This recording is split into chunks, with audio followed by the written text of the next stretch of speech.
Hey there, YouTube. Another installment on the Tamiya King Hauler, and as you can see, I've made some changes here. The frame rails, I went ahead and used new pieces, added about another 1.5 inches to it, and I will show you real quick. I did a slideshow of that step by step, and here you go.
Alright, so I wanted to show you why I did all that.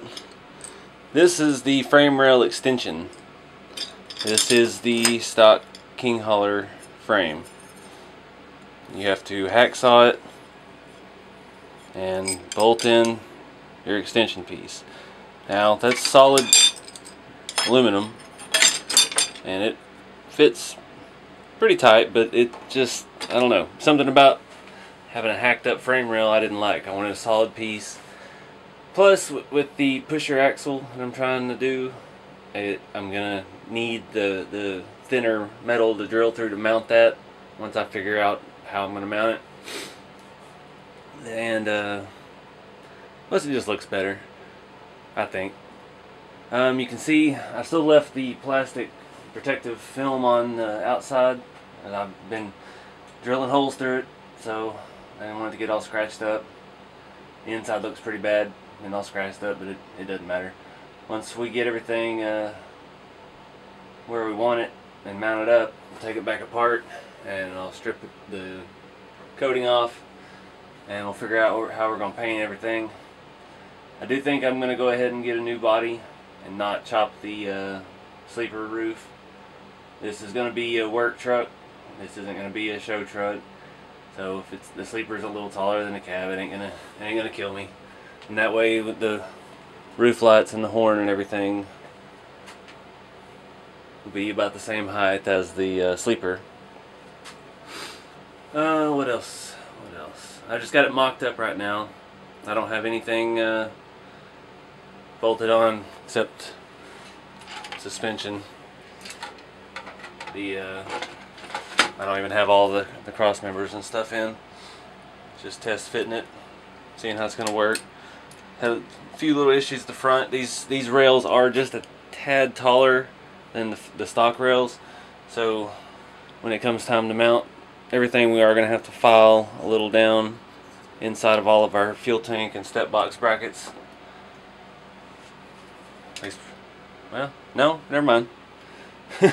I was reading online that you'd have to. I guess these are, I've had these rails for a while.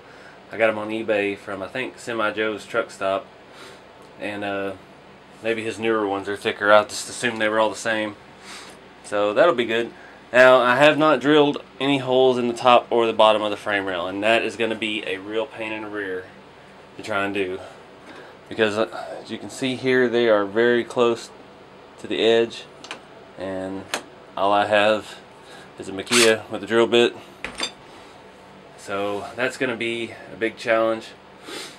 I think once I get I'm going to go ahead and mark everything, and then I'll try to punch them little dents so they can't walk out of the hole as I'm drilling them.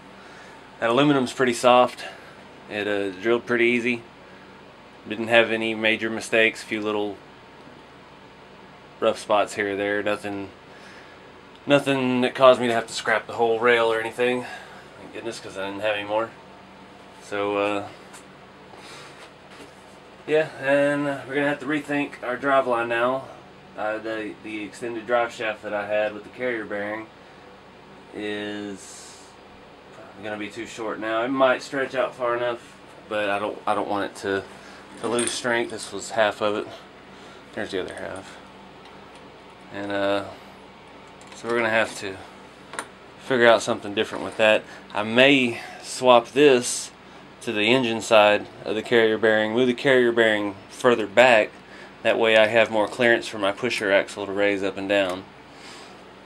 But I have to keep an eye on the pinion angle for the rear, because as it tilts up and down, I don't want it to pop out or have any issues with it. I'm going to have to upgrade shafts.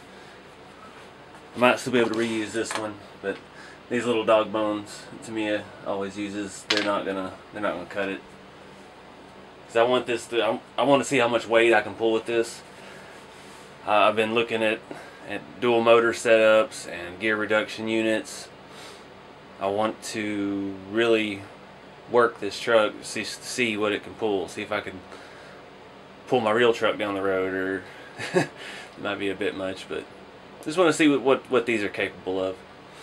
I like the idea of it being a work truck. It's going to be realistic. One thing I'm really not happy with is that they're not the same scale as the rest of the crawlers. If they were 1/10 scale, I know that would make them a whole lot more expensive and a whole lot bigger. That'd just be awesome though, because then you could build you a flatbed and throw all your crawlers on it, drag them out to the creek or something. But this is what we got to work with. They've been 1/14 scale forever. So that's my update for right now. Trying to get the ball rolling on this project. This was a big step. It didn't take as long as I thought it would. Of course, we're only about halfway there. We still got to do all the holes on the top and bottom, but you know what I mean. So anyway, thanks for watching.